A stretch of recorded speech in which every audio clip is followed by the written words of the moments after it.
విన్నాం. పెంతెకోస్తు రోజున ప్రియమైనదిగా ఇక్కడ ప్రియమైనదిగా పేతురు ప్రసంగం చేసిన వెంటనే సుమారుగా 3,000 మంది మారు మనసు పొందుతారు. 3,000 మంది మారు మనసు పొంది బాప్తిజం తీసుకుని పరిశుద్ధాత్మ చేత నింపబడితే మీరందరూ రక్షించబడిన మీరందరూ కూడా మొట్టమొదటిసారి క్రీస్తు సంఘంగా పిలువబడ్డారు. అంటే ఏంటి? సంఘము స్థాపించబడినటువంటి రోజు. ఎంత ముఖ్యమైనటువంటి రోజు చూడండి.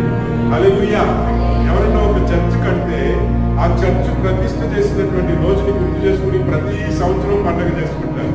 అసలు సంఘాన్నే ప్రారంభించినటువంటి రోజు ఈ రోజు. సంఘ చరిత్ర ప్రారంభమైనటువంటి రోజు ఈ రోజు.